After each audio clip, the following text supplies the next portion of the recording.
Eu fiz uma caixinha de pergunta no meu Instagram e chegou uma pergunta lá um pouco peculiar. Era mais ou menos assim a pergunta, não vou lembrar direitinho, mas era assim: Tiba, como você e sua família estão lidando com as inúmeras críticas que têm recebido nas redes sociais? Eu achei primeiro aquela colocação estranha, assim, eu falei, não, devo ter falado alguma coisa, feito algum post que tenha dado uma repercussão maior, assim, negativa, né? Porque sempre tem aqueles que discordam. Olha onde eu tô, pessoal. Mais um cachoeirinha. Embora. Um frio, pessoal, um frio. Hoje fez 1 grau aqui. Um negativo. Agora deve estar uns 4 graus. 3, 4 graus. Então, eu fui lá olhar nos meus posts para ver se tinha alguma coisa que eu tinha feito que tinha dado uma repercussão maior. Eu vou colocar o celular aqui. Isso é melhor pra gente conversar com mais tranquilidade. Ó. Então, eu olhei lá e eu vi que não, normal, tinha o post e as pessoas comentando, uns concordando, a maioria concordando e tudo, e alguns criticando e tal. Eu não achei nada de estranho. E eu comecei a pensar sobre aquela pergunta. E de fato existe uma imensa preocupação de algumas pessoas a respeito se irão agradar ou desagradar as pessoas. Isso às vezes tem pautado algumas pessoas, sabe? Isso é terrível, gente. Né? É imaturidade. Isso é ridículo. Porque quem não tem segurança de si, quem não sabe o que diz, sabe? Que fica se pautando por aprovação ou desaprovação, é um sinal da própria imaturidade, né? Então a pessoa começa a conduzir a sua vida, os seus posicionamentos, a sua mentalidade, de acordo com o que as pessoas aprovam ou desaprovam. Então ela vai conduzindo ali. E às vezes isso chega a um ponto da pessoa perder a paz, da pessoa ficar perturbada por causa disso. E é verdade, né? Então você vê alguns famosinhos aí indo para as redes sociais e chorando. Eu fico imaginando o que a pessoa faz. Eu vou chorar, aí eu vou aproveitar agora para me poder gravar. Esperar um pouquinho, peraí que eu vou arrumar a configuração do celular. Deixa eu arrumar rápido porque para aparecer eu chorando. Eu acho isso uma imaturidade. É tão ridículo, sabe? Quer chorar, chora, mas não faz isso enquanto você grava, sabe? Tá, tudo bem, tá no meio da gravação, acontece de você se emocionar, não é disso que eu tô falando, mas a pessoa grava chorando de propósito para poder mostrar a sua sensibilidade. Ó, um exemplo daquele Fiuk de novo, né? Eu comentando sobre aquele cara, o Fiuk, sei lá o nome dele, mas ele é filho do Fábio Júnior, isso que eu sei. O Fábio Júnior eu conheço, é da minha época. Tô revelando a idade aqui. E eu sei que é filho dele, com a Glória Pires. E aí, esse cara foi na casa lá dos Big Brothers e prontou aqueles carcel lá de mimimi, de frescuragem, aquela coisa era toda, de perdão por ser homem, perdão, né? Eu tenho culpa, perdão por ser branco, por ser privilegiado, eu sou o pior dos seres, eles me perdoem, eu não mereço estar aqui, né? Eu tenho que enterrar a cabeça no chão. Ridículo. E ele me parece que é assim uma votação que tem, as pessoas de casa votam para escolher o vencedor, né? Lá. E aí ele estava lá entre eles que estavam disputando e ele chorava e suplicava: eu preciso desse dinheiro, vocês me veem famoso, mas vocês não sabem a dívida que eu tenho, né? Ou seja, eu vivia de aparência, mas na verdade eu tô no caos, eu tô passando necessidade.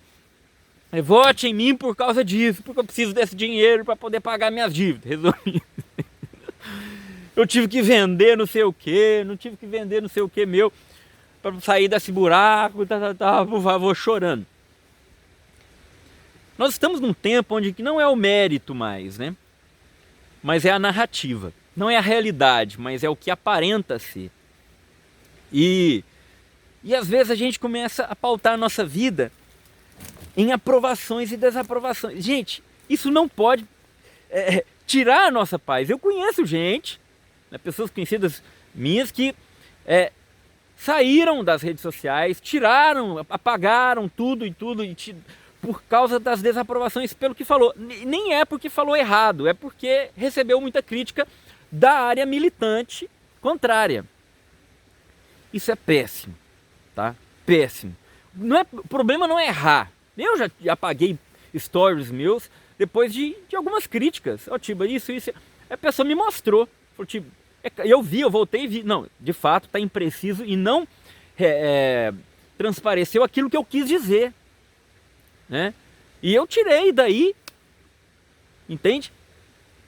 Mas a crítica infundada por pessoas que nem me conhecem, que fazem uma ideia de mim, ou pior, que fazem uma ideia do que é cristianismo, elas criam na cabeça dela por diversos fatores, né? Por experiências, por pregações que ouviu, por formações que teve, por experiências que viveu, ou da caraminhola dela mesma.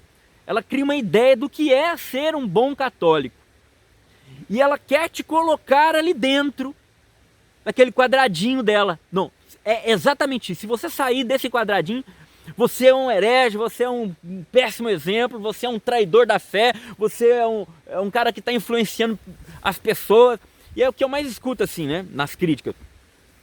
Você não pode falar isso porque você influencia muitas pessoas. Como se o fato de eu influenciar muitas pessoas tirasse a minha liberdade, a minha identidade. Né? Então não é este o critério de análise. O critério é o quê? É verdadeiro? Isso que eu estou dizendo, de fato.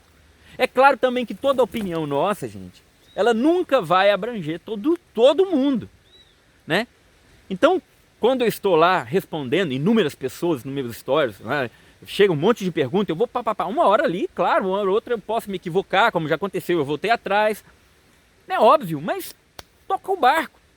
Ah, Tiba, você não pode falar isso porque senão aquele grupo de pessoas, daquela mulher que viveu não sei o quê, pode se sentir ofendida e não pode se sentir incluída no processo, pode interpretar mal.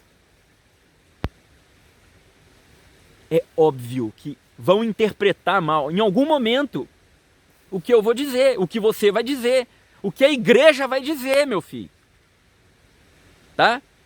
Então, agora, o que Jesus diz, ó, tá aí a prova, não tem inúmeras igrejas surgindo aí, seitas, né? Todo dia um CNPJ, inúmeros CNPJs novos que são registrados em cartório de uma nova igreja. Não há deturpações do evangelho. E Jesus deixou de dizer o que ele disse porque haveria deturpações, porque pessoas iam interpretar mal, iam enganar outras pessoas, ou pessoas iam ficar confusas. Não.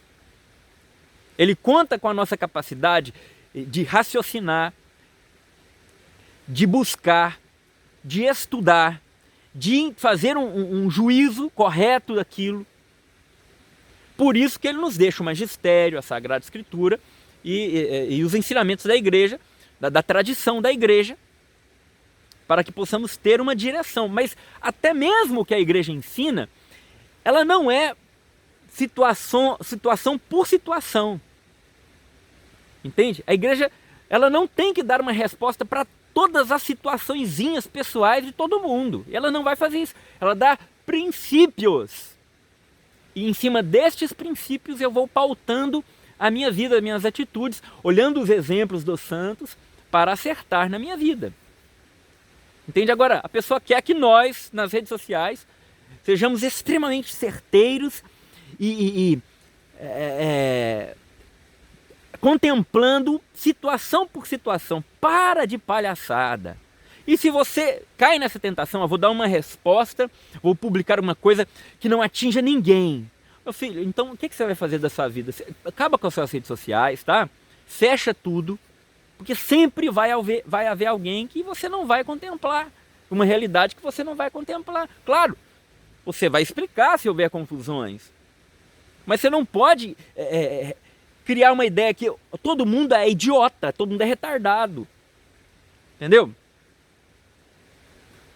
Então você vai ficar conduzindo a sua vida em cima do sentimento de aprovação e desaprovação. Aí se me aprova eu vou, se me desaprova eu tiro. Aí eu vou e tal. E fica abalado emocionalmente por causa disso. Tadinho de você. Tô morrendo de dó. Tô morrendo de dó. O que falta muito nessa geração, gente, é firmeza.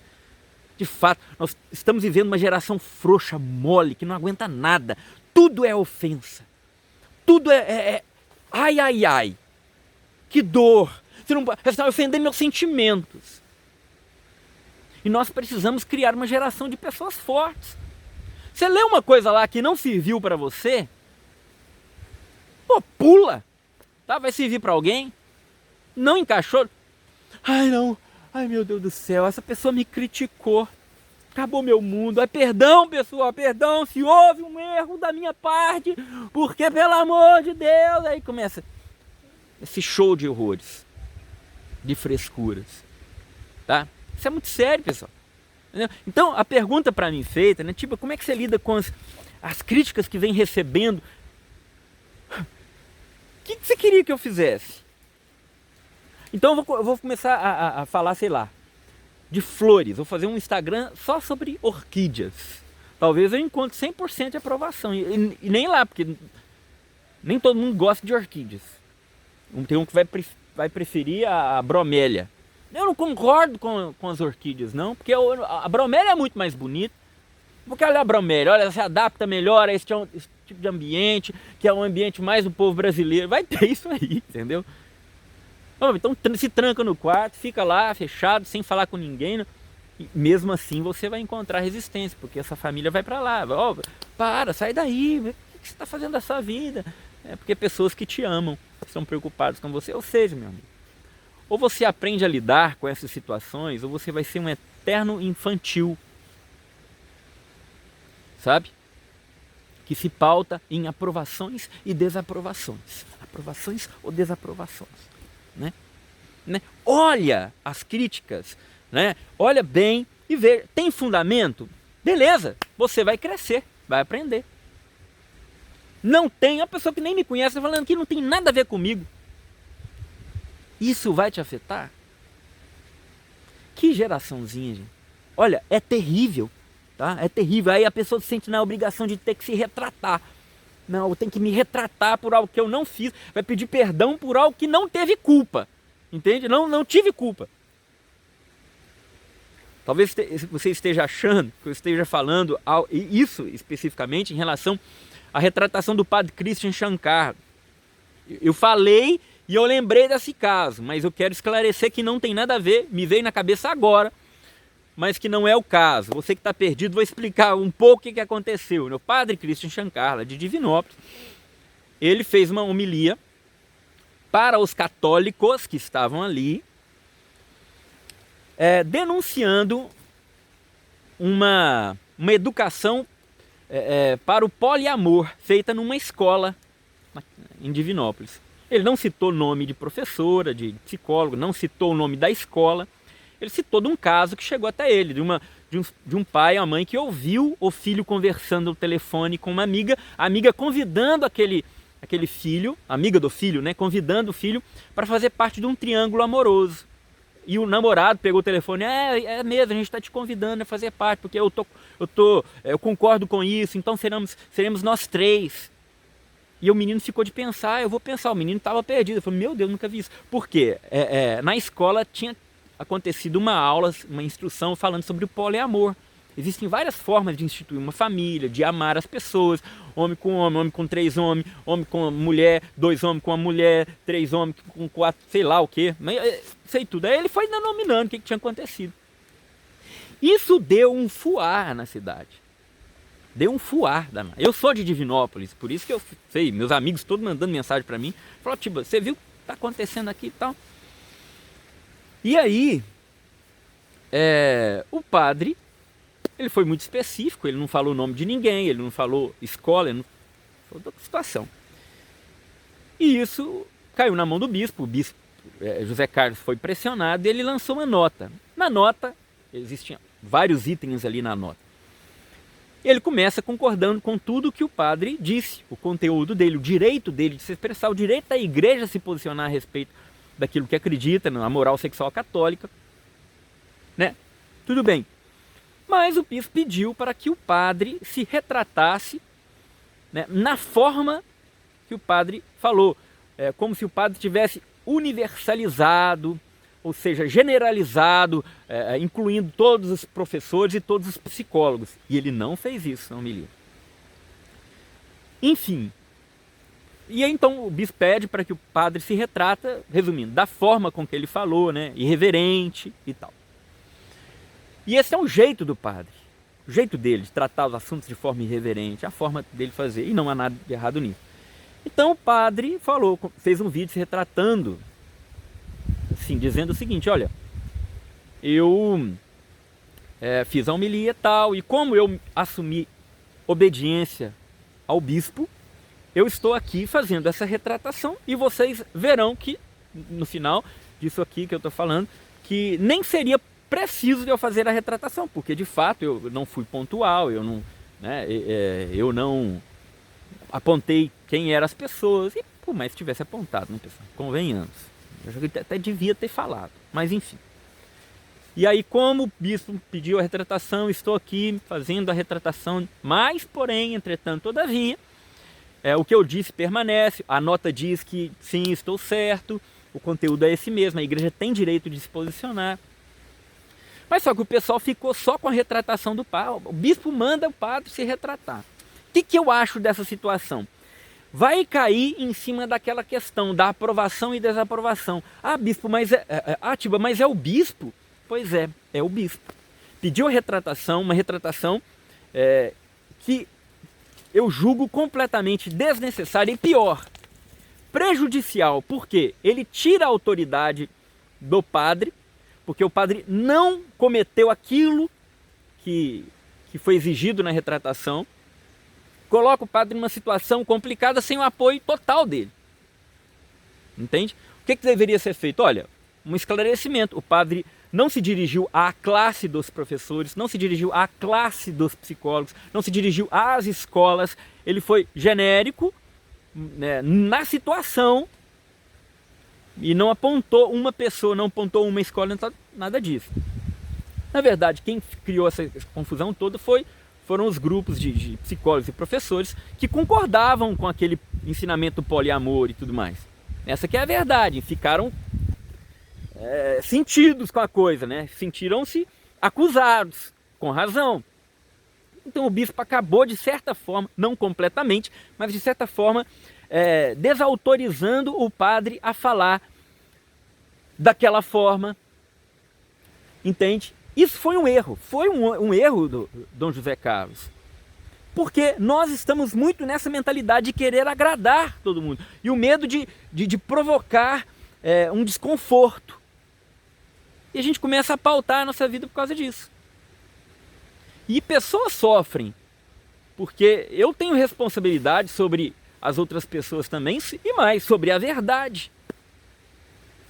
Então, o que eu digo? É óbvio que foi um erro do bispo, né? Apesar dele ter acertado em reafirmar o conteúdo. Um problema é que se eu abro mão de uma verdade para apaziguar a situação e crio uma concordância com algo mentiroso, eu acabo cedendo à pressão. Porque na próxima vez que acontecer algo parecido, os grupos vão saber, opa, vamos lá, vamos pressionar porque vai dar resultado. Alguma coisa vai ser bom para nós, porque da outra vez, ó, ele já cedeu, sentiu a pressão, vamos lá, eles se sentem fortalecidos, né? Então o que tinha que ser feito? Não, o padre está correto, essa é a forma dele falar, ele não nomeou pessoas e nem a instituição, e não se colocou contra classes, né? Nenhuma. E o padre está correto, nós estamos com o padre, porque o ensinamento dele é o ensinamento da igreja, e ponto final, e ficar por aí. Entende? Mas como isso é muito comum, parece que passa e a gente nem percebe.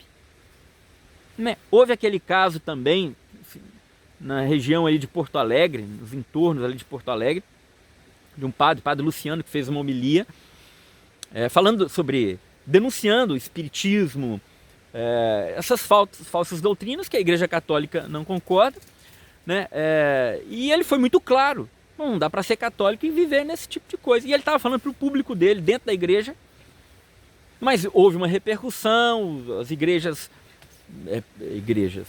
né, outras seitas foram até o bispo, pediram para que ele se retratasse, fizeram aquela pressão, e o bispo fez uma nota, dizendo que aquele não era o ensinamento da Igreja Católica, nós respeitamos a todos. Olha a confusão. As pessoas não sabem mais o que é respeito, não sabem o que é concordar. Uma coisa é eu concordo com você e não te respeito. Uma coisa é eu discordo de você e te respeito. Né? Então, assim, aquela confusão, e o padre Christian, no vídeo de retratação, ele fala sobre essa diferença entre concordar, aceitar e respeitar, que as pessoas não estão entendendo mais isso. Então, uma coisa é você concordar, respeitar e aceitar. São coisas diferentes. Né? Então, eu não concordo com você, eu tenho o direito de não concordar, de não aceitar o que você está dizendo. Isso é um direito de todos nós. Mas eu te respeito. Respeito nós temos que ter para todos. Todo mundo tem que ser respeitado. Deus nos respeita em nossas burradas, nas nossas escolhas erradas, não é? A gente faz as nossas burradas, Deus não nos respeita, mas Ele concorda com as nossas burradas, com os nossos pecados? Ele aceita os nossos pecados? Não. Eu não tenho que aceitar, eu não tenho que concordar. Eu tenho que respeitar. Mas eles estão confundindo respeitar com concordar e aceitar. Entende? Então, assim, esse discurso não cola mais. Tá? Nós não podemos baixar a nossa cabeça e trair a verdade, porque existe uma confusão entre os conceitos. Então, muita gente discorda de elementos fundamentais da nossa fé católica. Não, eu não concordo, eu não aceito, não é? Muita gente. A Bíblia diz que, não sei, não invocar os mortos. Deuteronômio 18. Muita gente não concorda e não aceita. Não, eu invoco os mortos, eu sou espírita. Mas a pessoa tem que respeitar. Você é católico, você acredita nisso, você acredita na Bíblia. Eu não acredito na Bíblia. Agora, eu em relação a essa doutrina não concordo e não aceito. Mas eu vou respeitar o espírita. Porque ele tem a liberdade dele, essa liberdade que Deus deu para todos nós. Então, se eu não aceito o poliamor, se eu não concordo com o poliamor, eu tenho que ser respeitado na minha escolha. Não é isso que eles pedem. Vocês têm que nos respeitar. Não, eles querem, na verdade, que nós concordemos com eles e que nós aceitamos o erro. Não, não podemos cair nessa armadilha semântica. Tá? Então, nosso posicionamento público em defesa da verdade, ele é incondicional. Eu não posso abrir mão da verdade para agradar as pessoas. E essas pressões que eu possa sentir num comentário ou numa, num cancelamento, isso não pode afetar a minha vida, meus sentimentos, minha estabilidade emocional, a ponto de eu começar a abrir mão da verdade por causa do medo. Gente, nós queremos agradar a quem? Agradar as pessoas ou agradar a Deus? Essa aqui é a verdade. O mundo não suporta mais a sã doutrina da salvação, não é verdade? Chegaria o tempo, e chegou. As pessoas não suportam mais a verdade. Não suportam, não aceitam e não respeitam. Não respeitam mais a verdade. Olha o que acontece naquela parada LGBTFGF+, em São Paulo. Acontecia, agora não está tendo, por causa dessa paralisação. O que acontecia? Eles iam trajados com as nossas vestes sacramentais, com cálices, não era? Camisinha dentro do cálice. Eles iam vestidos de padres, de bispos com mitras coloridas. Colocava as imagens dos santos católicos, com tudo 3 jeitos, na avenida de fora a fora. Não é? E você ouviu a grande mídia falar que isso era desrespeito? Que era uma afronta, que era um... Não. Agora, vai uma passeata católica fazer isso com os objetos deles, fazendo chacota com eles. Vira repercussão mundial, vira processo, vira cadeia, vira tudo. Porque o mundo não suporta mais a sã doutrina da salvação. Então eles querem compreensão, eles querem a aceitação, não apenas respeito. Porque respeito eles já têm. Eles querem aceitação. Eles querem que a gente concorde com eles. E não vamos fazer isso. Porque a doutrina católica a respeito da sexualidade, a moral sexual católica é muito, muito, muito clara. Tá? E a igreja está aí. A doutrina, ela é milenar. Ela não nasceu hoje, ela não nasceu ontem, não nasceu há 10, 8 anos atrás. Qualquer pessoa, seja quem for, que falar contra aquilo que a igreja já determinou como a sua moral sexual católica, está contra a doutrina católica, contra a verdade revelada por nosso Senhor Jesus Cristo, seja no magistério, seja na tradição, seja na Sagrada Escritura. Não importa. Não interessa quem seja. Se aprovou o que a Bíblia, o que a tradição, o que o magistério, ou seja, o que a doutrina já definiu, o que está no catecismo sobre a sexualidade humana, se essa pessoa apoia tudo que contradiz isso, ela não está em comunhão com a doutrina católica. Não interessa quem seja. Tá? Não interessa quem seja. Né? Atiba mais. O Papa. Uma outra situação.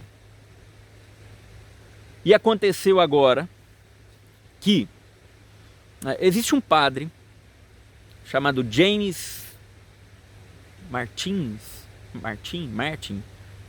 Bom, é um padre que tem uma pastoral de acolhimento de homossexuais na igreja.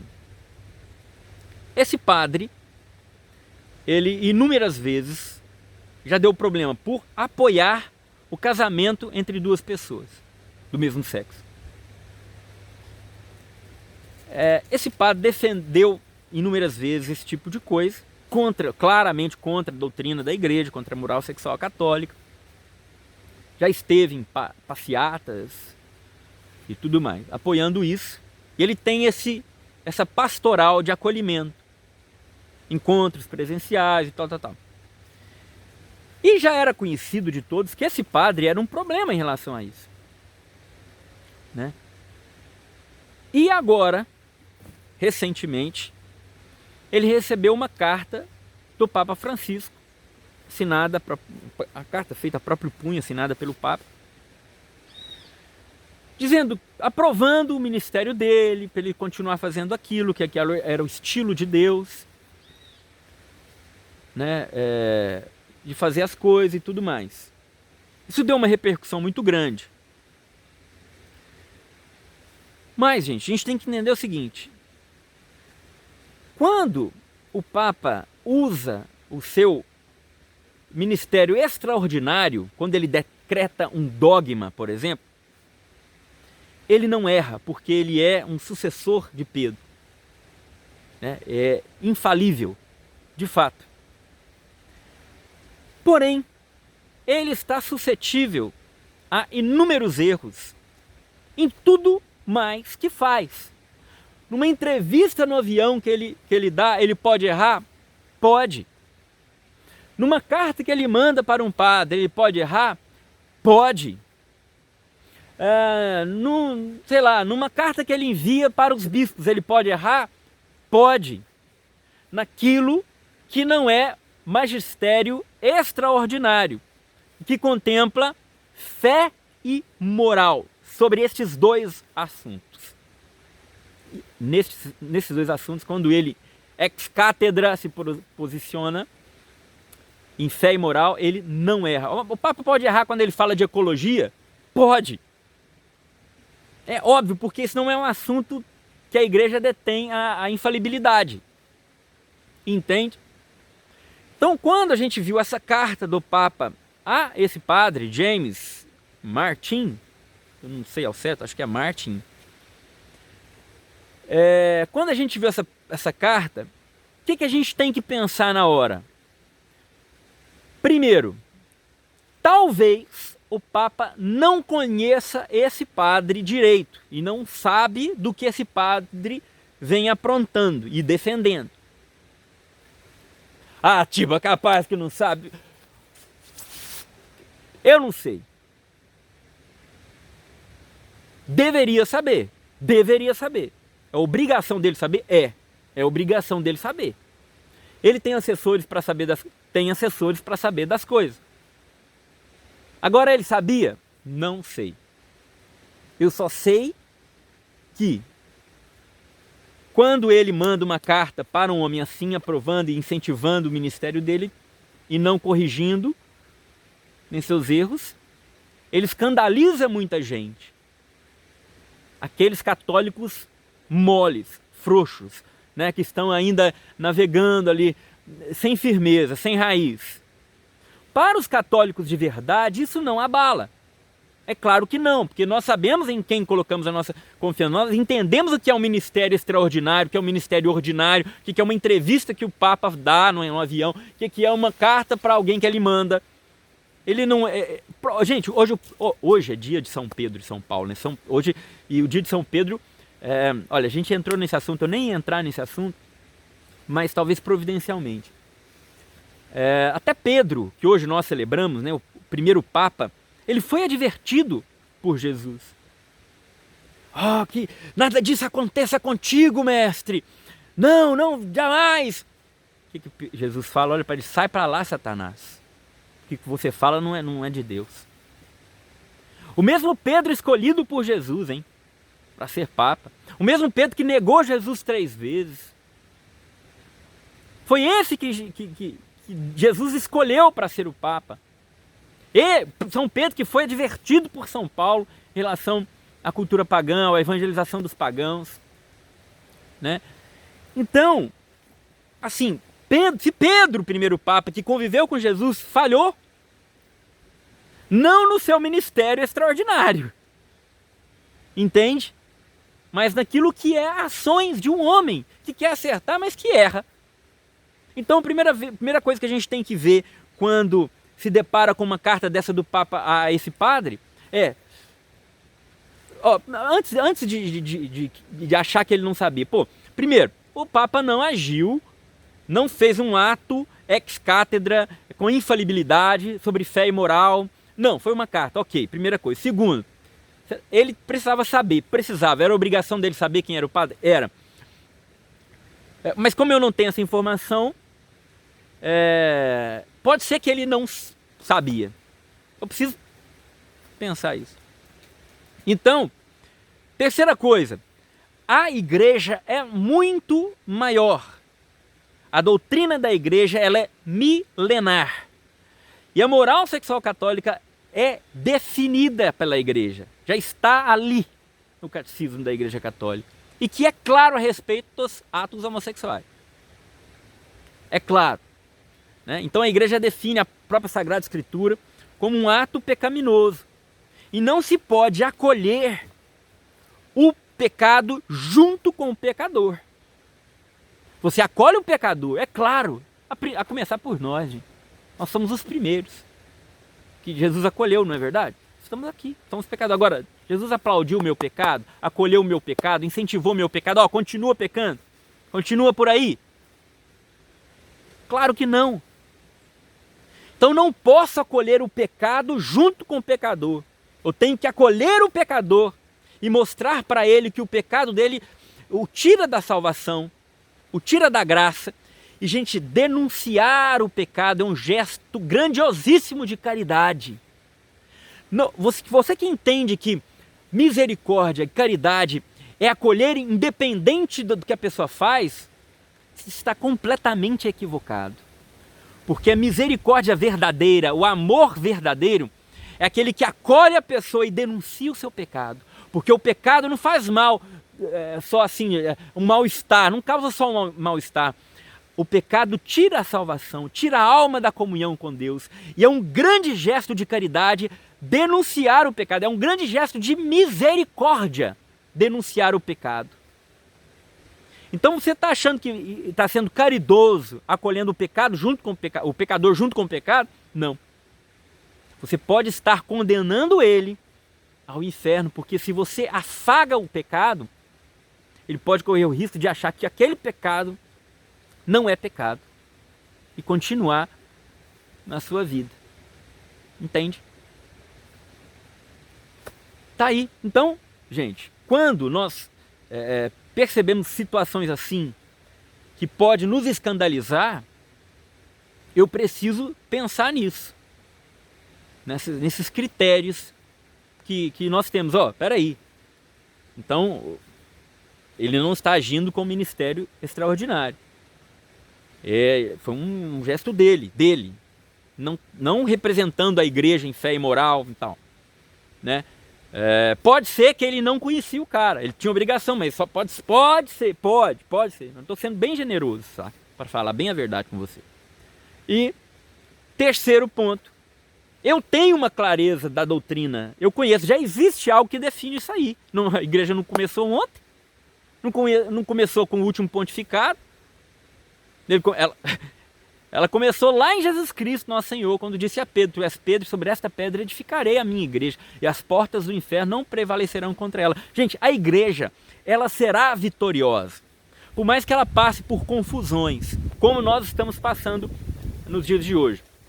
Estamos passando por momentos de muita confusão, onde nós estamos vendo claramente, né, um grupo na igreja se distanciando do corpo místico de Cristo, com a aparência de ser igreja. Nós estamos vendo isso. Olha o que está acontecendo aí na Alemanha, por exemplo. Aquele grupo de cardeais que se afrontou Roma e afrontou o nosso Senhor Jesus Cristo, dando a bênção para pessoas pares do mesmo sexo, distribuindo comunhão e eucaristia para protestantes, né? A gente vê claramente uma dissidência, uma separação, uma excomunhão. Olha, está fora da comunhão, está fora da graça, né? E o que tinha que acontecer? Aí a gente fica escandalizado. Mas por que Roma não vai lá e plau, diante do pedido de renúncia do cardeal Marx lá, um dos grandes responsáveis por essa confusão na Alemanha, que pede renúncia, o Papa Francisco não dá. Por que isso está acontecendo? Qual que é a estratégia do Papa? Será que de fato ele está concordando com tudo isso? E Roma que não se posiciona? Essa confusão que a gente está vendo aí. Isso escandaliza muitos. Mas a nossa firmeza na doutrina católica, ela tem que ser inabalável. Inabalável, porque é o nosso Senhor Jesus Cristo que conduz a sua igreja, a igreja verdadeira. Não esse simulacro de igreja que a gente vê por aí. A gente vê claramente, quando a gente vai se confessar numa paróquia e o padre fala: não, meu filho, isso não é pecado, não. Não, meu filho, pode deitar com a sua namorada. Não, pode estar comunhão com pessoas em situação irregular, né, recasado, juntado. Não tem problema, o importante é amar, é o amor. Quando a gente vê isso, a gente começa a identificar: opa, isso aqui não está em comunhão com a igreja, né? Não está em comunhão. A missa que ele celebra é válida? É válida. É válida. Porque a Eucaristia não acontece por mérito da santidade do sacerdote, mas pela graça que ele porta, do sacramento que recebeu. Ele pode ser o pior dos pecadores, mas se ele é um sacerdote legitimamente ordenado pelo bispo legítimo, enfim, ele se tornou um sacerdote. E ali acontece. E na confissão os nossos pecados são apagados. Por mais que que o sacerdote seja o maior dos pecadores. Quando ele nos absolve, é Cristo nos absolvendo. Ah, tipo, mas o sacerdote não é a pessoa de Cristo? Pois é a pessoa de Cristo. Mas como é que ele pode errar? Ele pode errar porque ele também tem liberdade. Porque ele não é o próprio Cristo andando por aí de túnica, com os cabelos longos, de barba. Não, é o mistério do sacerdócio que está nele. Mas a sua liberdade não foi apagada, não foi extraída. E isso se torna mais um motivo para ele ser coerente na sua vida. Né? Então, gente, quando a gente percebe esse tipo de coisa, essa grande confusão, a gente começa a identificar o que está em comunhão com o corpo de Cristo, o que é um simulacro de igreja. Os traidores, a gente começa a perceber quem são os Judas na igreja, os traidores da igreja, e quem são os verdadeiros fiéis. Quem é de fato Pedro, quem é de fato Tiago, quem é de fato João, ou quem é Judas. Hoje nós temos muitos Judas por aí. Mas isso vai me fazer abandonar a barca de Pedro? Jamais! Isso tem que me dar força e coragem ainda mais para permanecer na igreja de Cristo. Porque agora, mais que nunca, a igreja precisa de nós. Do nosso posicionamento em defesa da verdade. E não tenhamos medo. Se a verdade está aí, ela precisa ser proclamada e defendida. E se a mentira também está aí, ela precisa ser denunciada. Denunciada, precisamos apontar, porque muitas pessoas estão confusas e se perdendo porque estão achando que aquela mentira é verdade. E não tem gente que aponte para a mentira e denuncie aquela mentira, porque estão acovardados, porque nós estamos muito preocupados com a aceitação, com o que as pessoas vão pensar de nós, a nossa afetação. Eu vou me movimentando pela aprovação e desaprovação. É isso que me move, que não é a verdade de Cristo, a moral da igreja. Os grupos de pressão vão me influenciando e eu vou me direcionando por aí. Nós permaneçamos fiéis. Se você está vendo um monte por aí sendo infiel, impreciso e traindo a doutrina da igreja, mais um motivo para você ser fiel. Mais um motivo para você ficar na igreja de Cristo. Né? Então, essa ideia de, eu vou sair da igreja porque me decepcionei demais. Eu vou sair da igreja porque eu estou vendo aí até os líderes estão fazendo tudo isso que a gente está vendo. Meu amigo, imagina só se os apóstolos olhassem para Judas e falassem, olha aí, um apóstolo fazendo o que ele fez.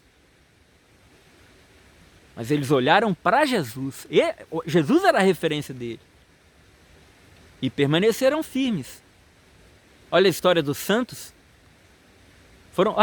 Pelo amor de Deus, a história dos santos mostra muito bem isso. Né? Joana d'Arc foi para a fogueira.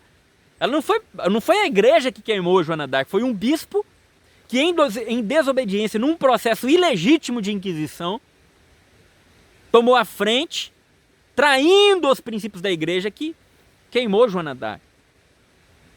Imagina, agora a gente olha e fala, olha lá, a igreja queimou Joana d'Arc, aquele bispo queimou Joana d'Arc, eu vou abandonar, eu não acredito mais na igreja. Vocês estão entendendo?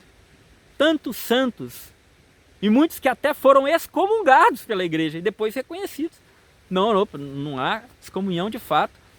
Foi uma confusão por causa daquela realidade local e daquela época de confusão que viviam.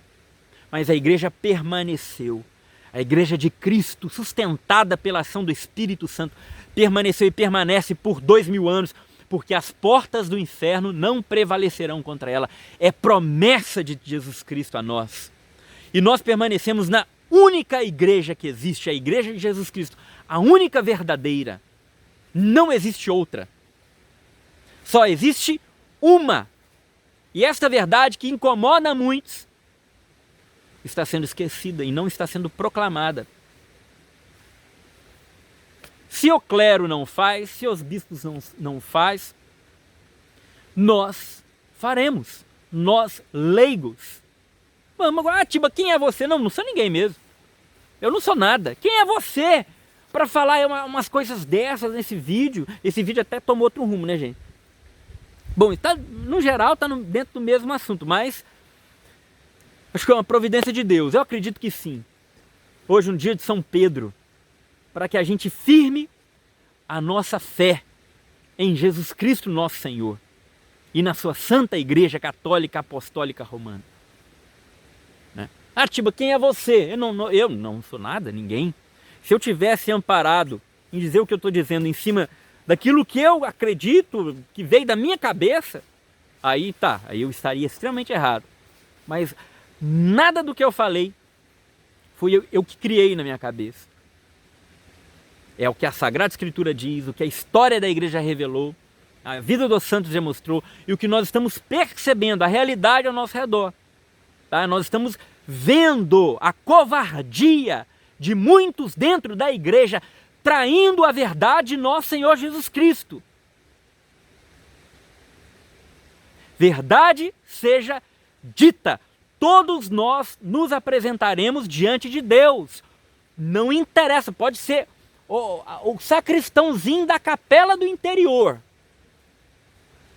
seja o sumo pontífice, todos nós nos apresentaremos diante de Deus, diante da nossa consciência, e seremos julgados por tudo aquilo que fizemos e vivemos.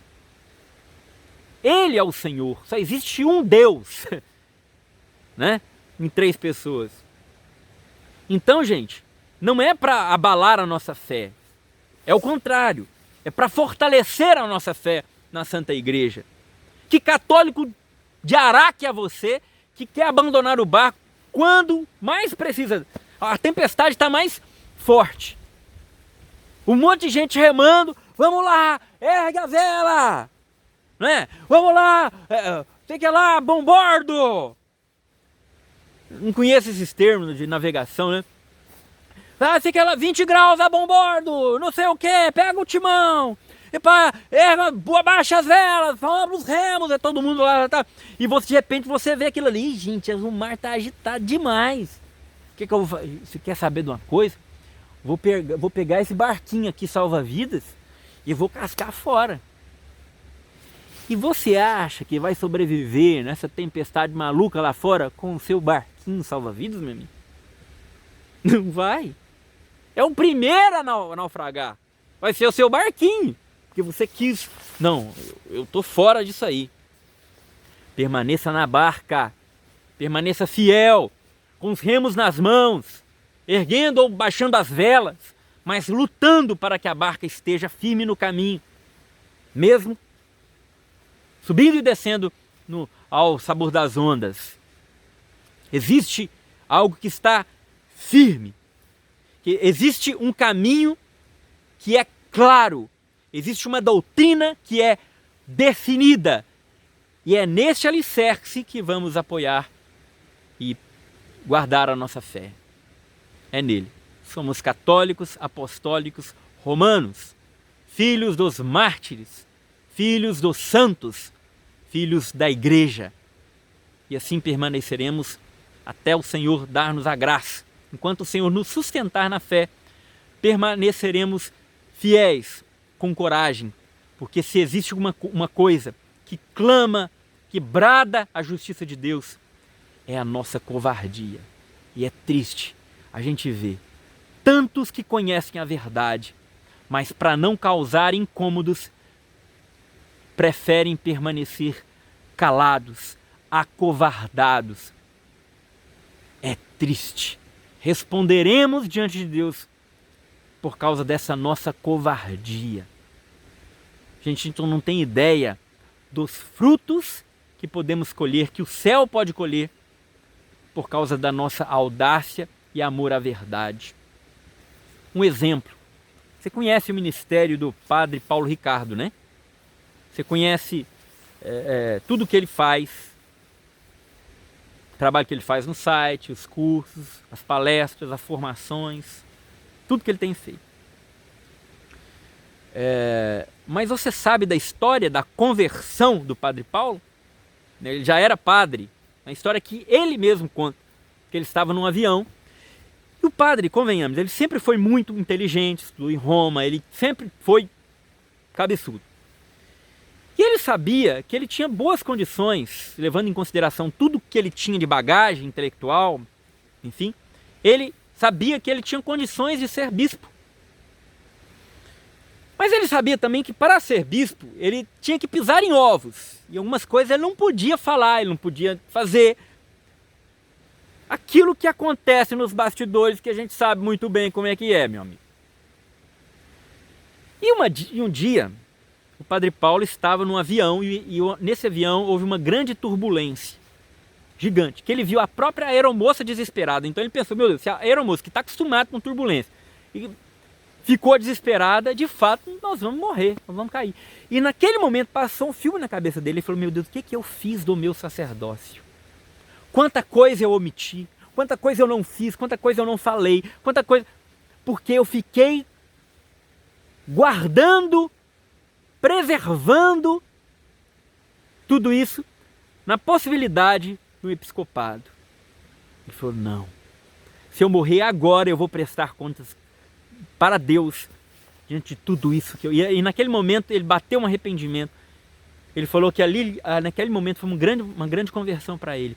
E a partir dali, ele começou a colocar o seu ministério com toda a força do seu coração, e com toda a sua sabedoria, e com toda a sua clareza, sem covardia. E hoje nós vimos o fruto do padre. Vimos também que ele passou por inúmeras provações e perseguições. Muitas, muitas. Dentro da igreja que eu estou falando. Né? Grupos de padres fizeram ali um baixo-assinado para tirar ele por algo que ele tinha falado numa pregação, denunciando o pecado do clero. Ou seja, aquele grupo se sentiu ofendido. Ou seja, a carapuça serviu, né? Porque aqueles que vivem na honestidade não se incomodam com a verdade. E hoje o padre exerce esse grandioso ministério. Né? Nós temos no Brasil um futonchim que se chama Padre Paulo Ricardo. Esta é a verdade. E é justo reconhecer isso. Por todo o bem que esse padre tem feito. Não estou canonizando o padre.